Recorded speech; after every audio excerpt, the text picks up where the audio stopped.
everybody, Cinema Sickness here with your daily sickness video, and happy Monday to each and every one of you. And I am way behind on something, and that is everybody's favorites, reviews. I actually am way behind on reviews. I've already started my Merry Movie Marathon, and I have a whole bunch of stuff to talk to you guys about that I watched up before I started my Merry Movie Marathon that I kind of let go for a little bit. I was actually watching more movies than usual, like kind of like 2 a night. I usually try to watch 1 movie a night, but I was watching 2 a night some nights, and I'm a little backed up. So gonna do that now. I'm gonna get myself caught up with everything I watched before the Merry Movie Marathon started, which started on Thanksgiving. So let's just dive right into this video. Again, I hope you guys are having a great Monday. Let's just dive right into it. Again, we got some reviews here. Don't want this video to be 10 hours long. So, all right. First title I checked out here was Hope and Glory, which a lot of you guys said was really good. It was definitely a movie I was looking forward to checking out, as I do tend to really like dramas kind of set up upon World War II. I do tend to really like that. This one I felt kind of fell a little flat in my opinion. I wasn't blown away by this. I wasn't blown away by the story. Really just about this young boy during World War II. He's in the UK. He's British. And, you know, the bombings and the Germans attacking and yada, yada, yada. It just, I don't know, for some reason, it didn't seem to just... It didn't, I guess I was looking for that, you know, that emotional, heartfelt, like, moment and stuff like that. You never really got that in this movie, which probably wasn't what I was going for, so I get that, and that's perfectly fine. Kudos to the filmmaker if that's not what they were going for. They were going for something else. I get it. But I was kind of wanting that. I don't know. I was looking for that. Really, it is just about this boy during World War II and him growing up with World War II. And I guess it's just what it is. And okay, if that's what you're looking for, then there you go. For me, it was just kind of like, okay. I guess it kind of made sense. I thought some things maybe seemed a little over-embellished, but at the same time, probably not. Because it's this kid. He's just being a kid during World War II. He's playing in the rubble of homes that have crumbled down around him and collecting bullet casings and shells and stuff like that from bombings and whatnot. And I guess that's what kids would probably do back then. It just seemed like everybody kind of had just like a sort of like mentality to the war going on. The fact that, you know, bombs were falling all around them. They just kind of didn't seem to care as much as I thought maybe they would. I don't know, though. Definitely a movie I've actually seen before. It's one of those movies, too, where, you know, maybe a half hour or so into it, all of a sudden I'm like, wait a minute, this looks really familiar. And then as the movie went on a little bit, I'm like, I've seen this film. So I've seen this film, like, I don't know when. Somewhere years ago, I've actually seen this movie. But, nevertheless, it was okay. Probably the reason why I forgot I had seen this movie is because it just didn't blow me away. I'm not saying it was a bad movie. It's an enjoyable watch. It just wasn't anything amazing. It didn't really have anything heartfelt to it. It just was about a boy during World War II and just him playing around, doing what he's doing, a bit about his family. It's okay. I don't really have too much to say about it. It just is what it is. Okay. Then a movie you guys are going to be mad at me about. I watched Mad Max Fury Road. Not my 3D copy, though. I actually just picked this up. But I did watch Mad Max Fury Road. Everybody has been talking about this movie and saying it's the best movie of this year. And the movie's just fantastic. It's amazing. And it's like the Jesus Christ of movies. I liked it. I thought it was a good movie. Did it blow me away? No. Could I even grasp why people like this movie so much? No, nothing about this movie really, like, overly stood out to me. It was a good movie. It's a very good Mad Max movie. I certainly enjoyed it. The story was great. The characters were great. Everything about the movie was great. It is well done. It is definitely a movie I would highly recommend seeing. See the movie. It's fantastic. But to the point where, like, I'm going to, like, freak out over it and just go off the wall and go nuts about saying how amazing of a movie it is. No, I'm not going to say that. I just didn't see anything special about it. Like, there was nothing in the movie that just went like, oh, that's why it's awesome. Like, there was nothing. I mean, there were a lot of cool action scenes, cool music, again, characters were great, story was great, all that stuff was great, but nothing about it really blew me away and just seemed like over the top and just to set it apart from all these other movies. It just didn't seem to do that for me. I liked it again. I thought it was fantastic. I just didn't think it was as amazing as everybody's making this movie out to be. I don't know if it's just one of those trendy things where it's, you know, kind of cool to think the movie's cool. I wouldn't be surprised, but I thought it was okay. I thought it was decent. I would definitely recommend checking it out. It's a good movie. It really was. I just don't think it's the greatness that everybody seems to be making it out to be, but oh well. Then I checked out, this is great, American Experience, Walt Disney. I almost forgot that I picked this one up when I was in Walt Disney World. I just happened to see it like on my shelf, and I was like, oh my god, I forgot to watch it. I need to watch that now before my Merry Movie Marathon. And another great documentary. This is, how long is this? This is like 4 hours long. It's a 2-part documentary, and each part is 2 hours long. Covers everything from his birth to his death and all the goodness in between. I heard a lot of people not enjoying this one. A lot of big Walt Disney nuts, big Walt Disney fans not liking this movie, and I was a little weary by that, and kind of like thinking, you know, or this documentary, not movie, but this documentary. I was thinking, you know, what is it going to be? Because a lot of people are saying, oh, it paints Walt Disney in a bad light, and I was scared. I thought, oh god, is it going to be one of those documentaries that's going for like the kind of wow factor, and be like, Walt Disney was an evil man, and you know you're gonna want to see it for that reason, because it's gonna be like the dark side of Walt Disney, you know, something like that, and that's where they're going to, and they're gonna paint him in a bad light. You know, forget all the good stuff he ever did. Let's just talk about all the bad stuff and capitalize off that. I was scared it was gonna be one of those documentaries, and if it was, I would have hated this, because that's not, you know, to just say like to just show all like the bad stuff about somebody who necessarily wasn't all bad would just be horrible. What this does is it talks about everything, the good and the bad. Walt Disney was not a perfect man. He had a temper. He was a bit of a perfectionist. He would tell you if you were doing something wrong. He would lose it. The way he favored certain people within his company, you know, artists and whatnot. I mean, he had his top favorite people, and everybody down below, he, you know, treated them, I don't want to say like dirt, but didn't really pay much respect to some of the lower class, or some of the lower, not as a class, but some of the lower rung people within his company and whatnot, which is why people ended up striking against him and joining a union against him, which was an absolutely hilarious part of the movie, where they actually have audio from Walt Disney giving a speech when there was like talk about his studio, the people from the studio joining a union, and he didn't want that, so he does this speech. And basically, the speech is just a big, like, F you to everybody. And, wow. I mean, I'm listening to this. I'm just like, he thought this was a good idea? Like, I mean, he just basically went up on stage and went, hey, everybody, don't join the union. F you. You're all losers.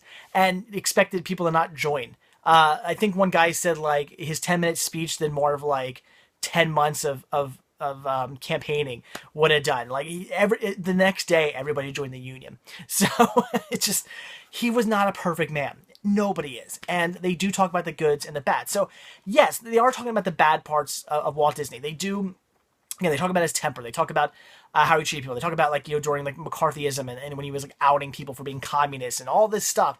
Yeah, he did bad things, but they also talk about a lot of fantastic, a lot of great good things he did. So it balances itself out. It talks about the bad, it talks about the good. This movie was not, you know, you say movie, but this documentary was not all about just bashing Walt Disney and just showing the dark side of Walt Disney. That's not what it was. It just showed Walt Disney as he was. Everything, the good and the bad. And I thought it was very well done. If you were a fan of Walt Disney, you have to check this out. It was an absolutely fantastic documentary. Like I said, 4 hours long. So you're going to get everything. You're going to get, from his birth to his death and everything in between. Check it out. It was fantastic. All right, then two documentaries that I can't physically hope and show you, as I only have digital copies of. First one being I Am Chris Farley, which is an absolutely fantastic documentary all about Chris Farley, which, as I heard, it was, and it definitely was a great documentary. Plenty about Chris Farley I did not know about. I really didn't know much about him, so it was like learning about Chris Farley all, you know, for the first time. I thought it was really, really interesting. Definitely interesting to see, like, you know, things he struggled with through his life and how he came up as a kid, and how he rose up through like the ranks of being a comedian onto SNL and whatnot, how he kind of exploded onto SNL, and and became this big thing.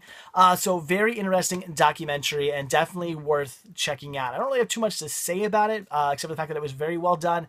And if Chris Farley is somebody you're interested in checking out, then it's definitely a documentary to see. I'm sure you've heard it was great. I remember when it came out, there was a little bit of buzz going on about it. Everybody's talking about how good it was, and it certainly was. So great documentary. I'm Chris Farley. If Chris Farley, a documentary on Chris Farley sounds interesting to you at all, it is solely worth checking out. And then I watched I Am Divine, which was a documentary all about Divine, which, again, it was a fantastic and well-done documentary from all the John Walter movies. Absolutely loved the documentary as well. Same thing here, not too much to say about it. It was just a very well done documentary all about Divine, about how I was a he, how from his birth up until, unfortunately, when he passed away, and all the stuff that went in between. And once again, I didn't really know much about Divine other than what I've seen him do in John Waters films. I didn't really know his backstory and how he rose to fame and other things he did besides the movies and whatnot. So very interesting to find out. I did not realize he was a bit of a star outside the movies. I did not know this. So very interesting. Again, definitely worth checking out. The I'm Chris Farley, I Am Divine movies. If those sound like anything you're interested in checking out, they are both definitely worth seeing. Both very well done. All right, then I had to rewatch The Avengers, and I had to rewatch it because in the next movie I'm about to talk to you guys about. Only my third time, I want to say second time seeing this movie. I only seen this once before. It is fantastic. It has me on the edge of my seat. The action is great. The stories are great. The characters are great. I absolutely love this movie. By far one of the best Marvel movies out there, just from story-wise. It just has, again, you on the edge of your seat. It's just badass. The characters are great, and just everything about it is amazing. Don't watch the special features though, because when you see them fighting just on a giant green screen stage, and they're fake, like they have things in their hands and and whatnot, and fake bow and arrows and stuff, and they're doing all the crazy moves and whatnot, but they're not actually doing anything, and everything's all like green screened in later, and all the bad guys are like green screened in later. It kind of throws you off a little bit, because as I'm watching a movie, I'm watching it going, none of this is happening. They're like little kids running around just going, hi-ya, what? Like you would do when you were a kid fighting fake enemies. Pretty much the same exact thing, just in the end, everything gets CGI'd in. So, it kind of threw me off a little bit, but regardless, great movie. One of the best Marvel movies out there. I loved this movie. It was great. And I had to watch that because I just recently got it. A bit of a spoiler here. I haven't even shown you the unboxing for this yet. We have Avengers, Age of Ultron. So I wanted to get myself caught back up with the Avengers. So I had to watch first one to watch the second one. And I was kind of let down with this movie. It wasn't necessarily bad. It was enjoyable. It was okay. I mean, I wouldn't say don't see this movie. You're a fan of the Marvel movies, see it. It was good. It's just this movie, had me on the edge of my seat and just blew me away. I thought this was a great watch. Fantastic. The jokes were great. The one-liners are great. Just the acting was great. The story was great. Everything about this movie was just like spot on. This one just kind of fell flat. I thought a lot of the jokes felt forced. A lot of like the one-liners like didn't really flow very well. In this movie, they all kind of like flow and they work. In this movie, I felt a lot of them felt very forced. And the story was just like, it was okay. It just wasn't nearly as good. So, decent movie? Worth seeing? Yes. As good as the first? Unfortunately, no. But I am definitely excited to see where they take the third movie. Very curious to see how that goes down. So, it was okay. I would recommend it, but just don't be expecting anything nearly as good as the first. All right, then the wife and I both checked out Trainwreck, a movie that a lot of people seem to dislike. I can see why. I think a lot of people went in this movie, especially based off the trailers I saw, expecting just, raunchy comedy. Comedy. The movie kind of starts out as your typical sort of comedy, and then slowly goes into a bit of a drama. It's a dramedy slash romantic comedy. It's got its funny moments, but it's also about this girl kind of finding herself. She doesn't want to settle down. She doesn't, it's all because of issues she has with her father. She doesn't want to settle down. She doesn't want to, find love. And she's just kind of like just going from guy to guy, just, one night stands every night. And that's kind of her thing. Just bang as many guys kind of as possible and don't get tied down. Until she ends up meeting somebody that she actually has feelings for, and then of course things kind of go crazy from there, and she doesn't not sure what to do with it, and doesn't handle being in a relationship very well, doesn't handle being in love very well, because it's just not her thing. And of course, in the end, coming to like find herself and realize that she does love this guy, wants to be with him, and whatnot. And I think a lot of people don't like the movie simply because it wasn't just a straight up comedy, 24/7. The whole movie wasn't just comedy. It went into a bit of a drama, and it went into a bit of a a dramedy in a bit of a way, but more heavy on the drama more so than the comedy. So I think that's probably why people didn't like it so much. But in the end, I thought it was well done. I thought it was a decent movie. I'd recommend it. I thought what jokes in it were definitely funny, and I like the story as well. So I would recommend it, but don't be expecting just a straight up laugh fest. Don't be expecting jokes and comedy just thrown in your face the whole entire time. It's not that kind of Judd Apatow movie. It is a bit of a dramedy, but a bit more heavy on the drama more so than the comedy. But I'm okay with that. I thought it was well done. I'd say see it. Okay, then some HBO TNA goodie here. Watch Body Language. Yeah. Like I said, TNA goodness. It's an HBO film, which means there's plenty of boobs and butts in this movie, and it's all about this guy who he ends up getting involved. He's a lawyer. Ends up getting involved in this girl who basically is using him as a pawn to kill her husband, and of course he does it. And now she's framing him because, well, he technically did it, but she set it all up. And she basically set it up to get rid of her husband because he wanted a bunch of money. Now she's going to have all this money, and her abusive husband's going to be out of the way, and she can just go on. She actually, well, spoiler here, she does get away with it in the end. Although, does she? A little bit of a question mark possibly at the end of the movie, as opposed to whether she ends up eventually getting what's coming to her thanks to a friend of our lawyer here. But it's very interesting to see how she uses this guy. She basically, like in the beginning of the movie, when they're first hooking up, she's asking him questions about like how would you get away with a murder and whatnot. And he's telling her all this stuff, and she ends up like using all that against him in the end to set him up to kill her husband, and then eventually her killing him and making it look like he was crazy and came in to like attack her and stuff like that. So very interesting movie, but it's just it's a pretty cheeseball TNA fest of an HBO movie. It is what it is. If just you love that great like early 90s just late night kind of Skinamax type TNA HBO movies, this is one to check out. It's fun. It took me back to being a young teenager again. All right, and then I checked out Ghostbusters 2 because I was just really in the mood to watch this movie. I watched Ghostbusters over Halloween during my Halloween horror-thon, and I never got around to watching Ghostbusters 2, which of course I've seen countless times. I've seen both of them countless times, but I always felt kind of bad that I just didn't watch part 2 because I like Ghostbusters 2. A lot of people don't like it. They think it's like inferior and it's just not nearly as good. I disagree. I think it's a solid sequel. Is it as good as the first movie? No, but is it a solid sequel in my opinion? 100% yes, it is absolutely fantastic. And I felt kind of bad that I just never got around to watching it because I watch them back to back, but this year I didn't. And I was just thinking, I'm like, I could really go for watching Ghostbusters 2. I really need to watch it this year. It's a great movie. I usually watch it every year. Let's check it out. And it's fantastic. I don't really need to go into it too much. I'm not going to go into it too much. See the movie. I'm sure we've all seen it. I can't imagine most people out there haven't seen Ghostbusters 2. When I was a kid, Ghostbusters 2 played on TV like every 5 minutes. I don't care what channel I was flipping through. I'd always be able to find Ghostbusters 2 somewhere on TV. So more so than the first Ghostbusters. So I've seen that movie just countless times, and again, I think it's absolutely fantastic. A solid sequel in my opinion. If you haven't seen Ghostbusters 2, which I'm sure again we all have, see it. It's great. It's fantastic. Extremely funny. Great story. Again, not quite as good as the first one, I'll give you that much, but if Ghostbusters is a perfect 10, Ghostbusters 2 is like an 8. It's fantastic. See it. Okay, then another movie a lot of people can't physically hold up and show you as I only have digital copy, but another movie a lot of people have been bashing, and that is Pixels. Checked out Pixels, which one of you guys sent me a digital copy of, so I checked it out, and I thought it was okay.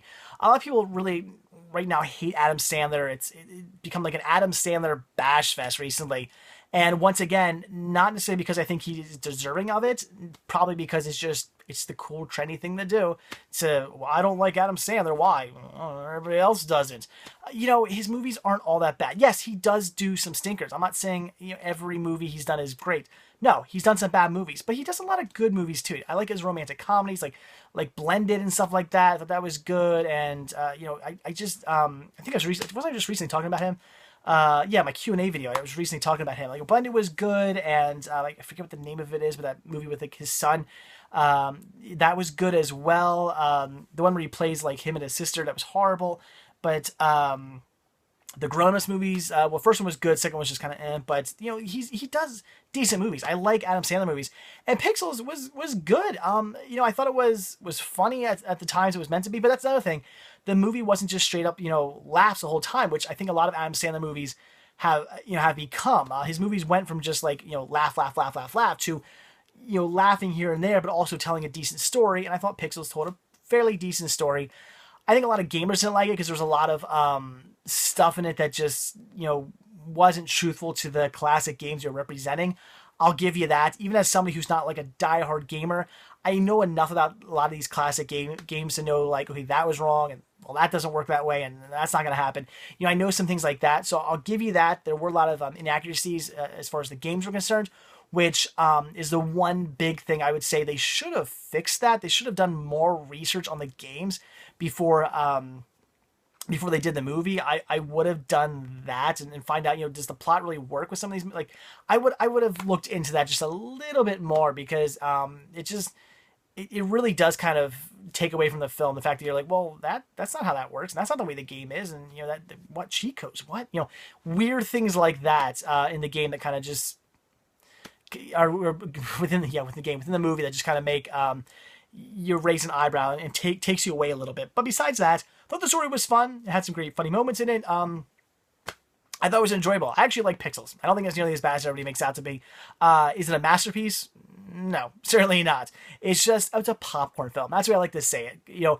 It's not a movie that's going to make you think. It's not a heartfelt movie. It's not a movie that's going to, bring a tear to your eye. It's just a movie to sit back and just take in for what it is. It's just entertainment. It's a popcorn movie, and I enjoyed it. So Pixels, I would actually say see it. See the movie. It's okay. All right. And then I checked out The Best Exotic Marigold Hotel, which I've been dying to see, but really wanted to watch the sequel, and I picked it up. So really wanted to check this movie out, and it was great.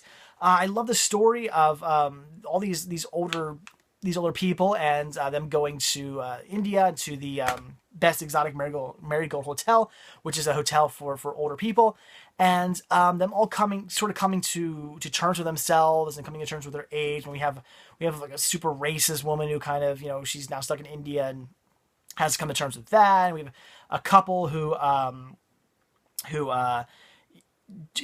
not a bit on the fence.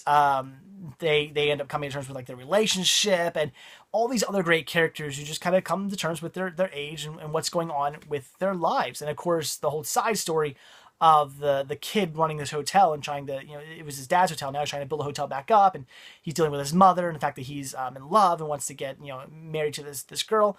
And very well done. I actually really enjoyed this movie. Thought everything was tied up pretty well in the end, and I would say it's definitely worth checking out. It's a drama, but a well done one, and I would say see it. So of course, then I had to check out the second Best Exotic Marigold Hotel, the sequel, the follow-up, and it was okay. Mostly all the same characters, except for maybe some people who passed away in this. Characters come back in this movie as well, which is good. And it's just a direct continuation. The hotel is doing well at this point, and a lot of the guests again are still there. The kid who's running the hotel, he's now engaged. He's going to get married to his girlfriend. They got that whole thing going on, the whole weddings going on this whole time, and he's trying to build up this hotel, and he wants to open a second one, but he needs investors, and he's worried about investors coming in to scout and see what's going on, and he's getting people confused, thinking that this guy is a scout coming to check out the hotel, but really it's this woman who's kind of like brushing off, and it's okay. I really didn't think this movie necessarily needed a follow-up. After watching it, I thought, okay, everything's wrapped up pretty well. I don't really need to know what else happens with any of these characters. I can just imagine, where things go from there. It kind of felt wrapped up. It kind of felt like, okay, it's done. It's what it is.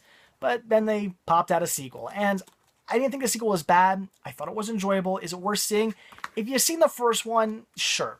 See the second movie. It wasn't a bad movie. It's enjoyable. It's a decent story, but even it's 2 hours long as well, and I just kind of felt like it wasn't needed. It was an unnecessary sequel. I didn't need to know really where the characters went on from there, and I wouldn't say necessarily anything happened interestingly enough to really warrant a sequel. It's not like there were anything in this movie that like blew me away. It was like, oh, I didn't see that coming from this character.